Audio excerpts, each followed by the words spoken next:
What's going on, guys? Welcome to a brand new series of episode reviews. This is going to be for Goblin Slayer season two. This is episode 1 and 2. I had to kind of catch up with this because there was just way too many shows for us to watch. So I mean, and of course, Goblin Slayer came out as well. Goblin Slayer season 2, and we're already episodes into that. So yeah, I had to get caught up with it. But yeah, so with me as always, I have Blue Spade. Yeah, it's been like what? How many years has it been? Like It's been a while. 9. The season 2 apparently is. I think it's also been delayed quite a bit too. So Yeah, um, and of course the most recent Goblin Slayer. I think it was that like OVA movie that came out. yeah.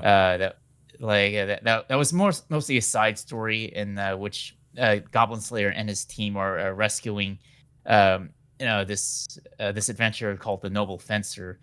The Noble Fencer is, of course, a character who gets mentioned in, oh, I guess at the start of this episode. Basically, the first episode there wasn't much action that happened in this episode. It was basically just reintroducing us to all the characters. And of course, they end up mostly recapping everything that has happened over the past year, particularly like what was it, the priestess who's been with the Goblin Slayers team for I think over a year at this point. And of course, she and the elf archer, um, end up reminiscing everything that's happened to them over the past year, including the time in which they had to rescue the noble fencer during the events of that, what was it, the Guilty Crown movie? Well, the guilty crown, but no. I think it was Goblin's crown Goblin, no, there's or Goblin's Crown. I bet yeah. I mispronounced that. Uh, so yeah, but the episode actually introduces another character who calls himself the Wizard Boy, proclaiming that he's going to end up killing goblins. And of course, I guess he wants to work with Goblin Slayer in order to do it.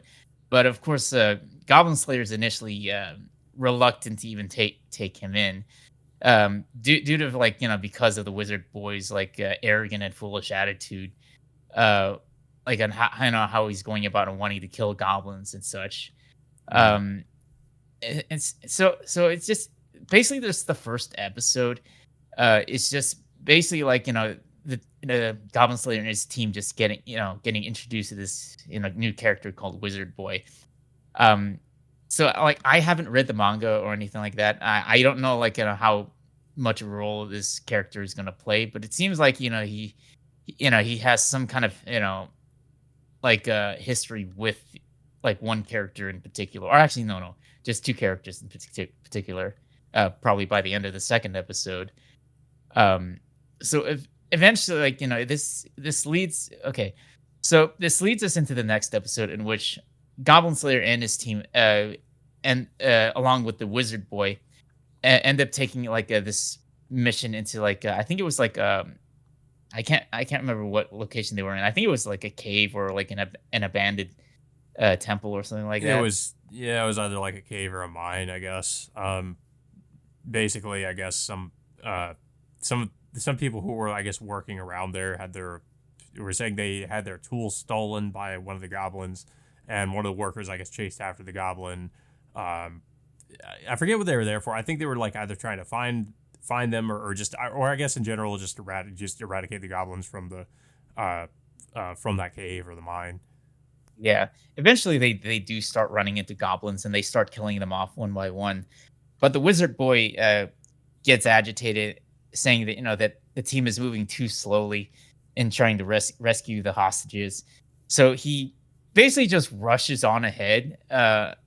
Like basically, well, unfortunately, like he opens a door, which I guess in a way it's kind of like a makeshift alarm trap for the goblins to startle like someone in order to like to draw them into their position. So he eventually just opens the door and finds like just a bunch of guts spilling out like right behind the door, and he just screams, only for the goblins to to get their location.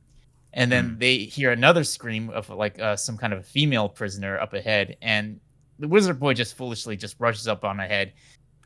He does find the prisoner, who has her hands just completely hammered, by nails onto a chair, which is gruesome.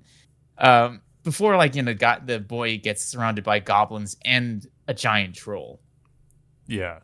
Uh, yeah. So pretty much the cause of pretty much everybody's problems so far is just this kid being really, he's really brazen and just like careless and rushing into everything. Um, Also, we should mention that instead of Goblin Slayer is sort of taking charge, it's the priestess. She's, I guess, trying to show that she has. I guess that she can be a leader or has like leadership skills. So she tries to come up with some strategies to on how to approach this. But of course, the wizard boy kind of just ignores her and just rushes ahead. Yeah. I mean, he reluctantly takes her lead, and basically what they're doing is just trying this, this guerrilla runaway tactic, and then and attack anyone that's chasing after them. Of course, Goblin Slayer stays behind to fight this troll, and he does use several tricks to get an advantage over the troll, like pouring some liquid over his head and then just lighting it on fire. But of course, it doesn't take him down immediately.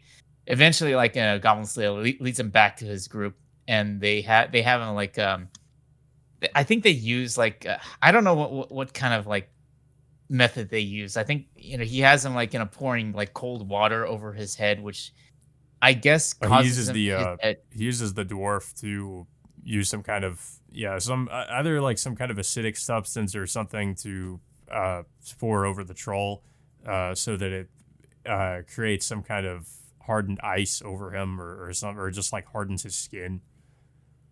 Yeah, eventually they do end up taking advantage of that. Before Goblin Slayer is able to land the killing blow on the troll.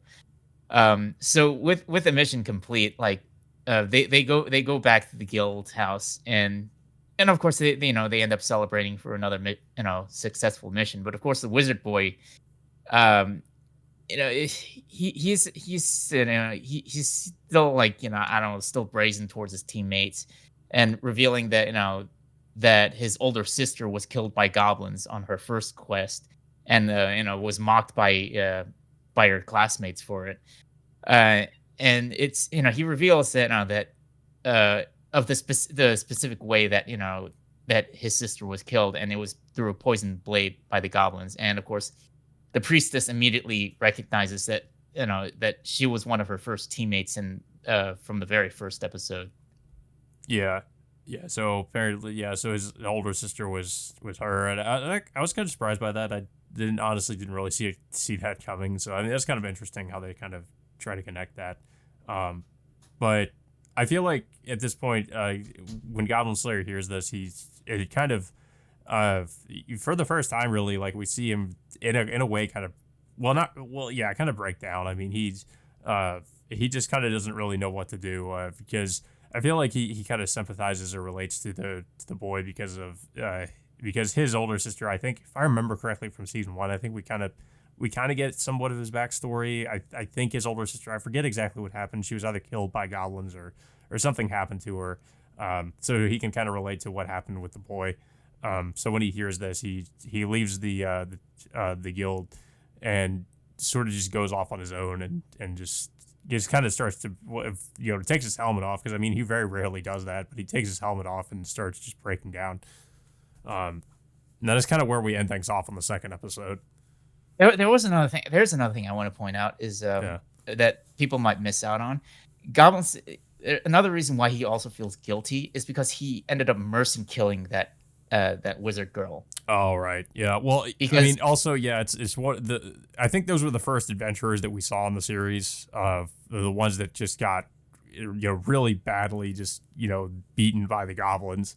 And I mean, I think that girl was one of the ones that got really did really badly treated pretty badly. Let's just say that by the goblins. So yeah, he probably also feels guilty for what happened there, and what he had to do. yeah, I did like the way this well I did like the second episode more than I did the first episode, because the Yeah. first episode was kind of started off pretty slowly. Um, at first, I did not like the wizard boy at first, just because of his attitude. Until like the true reasons behind of why he acts this way, kind of rectified this by the end of the second episode, and it does like potentially it does potentially like give us a lot more hopefully give a little bit more backstory and character development for Goblin Slayer in particular, because like you said, like he rarely ever took his helmet off, like throughout the entire show. He never, and even in the first season, he never really took it off until after the season finale. Yeah. Uh, yeah, I feel like where this is going is that Goblin Slayer is probably going to try to uh, teach the boy how to best fight against the goblins, or he might see him as like like sort of his own student in a way, trying to like teach him how to what he needs to do and all that. I feel like that's probably where this is going because of how he kind of probably relates to him and his backstory.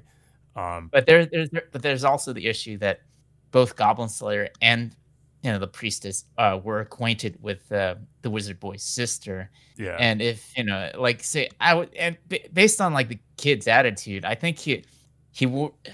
It's pretty obvious that he won't really take that news very well, considering that like the people he's currently working with is partly responsible as to what happened to her in the first place. yeah, but I mean, it's also like you said, he ended up having to mercy kill his sister. I mean, he could, of course, he couldn't really he didn't really save her or anything, but he did what he had to. So I mean, but I do think, yeah, he's not going to react too well to hearing what happened. Obviously, what happened to his sister and how they knew about it, or they were kind of involved in a way. Uh, but yeah, I think so far the season two is pretty pretty decent. It's I was kind of concerned because we have leading films taking over from White Fox, and I was kind of concerned about how the animation would be and all that. But so far, I mean, it's fine. I don't really have any complaints about it. Um, it's hard to tell a difference. I feel like the character designs are a little bit different. Um, Yeah, I think that was the only notable thing that I've noticed so far. I think, I mean, it still has its gritty tone, and including some of the dark lighting they included with a fight against the goblins and the troll in the second episode. yeah. But so far, like the plot, is starting to look a little bit interesting. Despite the fact that it started off like really slow from the first episode, and then didn't really kick it until like by the end of the second one. Mhm. Yeah, but I don't have too much else to say about the episode. I don't know if you have anything else to say. It was, yeah, like I said, it was an okay. The second episode was okay. I just didn't like how slowly that the first episode was. I mean, I can partly understand why, because they needed to reintroduce a lot of these characters. Because this is the first time the show has been brought back since what, like 2018, 2019 at the time. Yeah. So it'll be a long time for people who haven't watched the show since then to really catch up on a lot of stuff that's happened. Hmm. Yeah, guys. But that all being said, until next time, we will see you all later.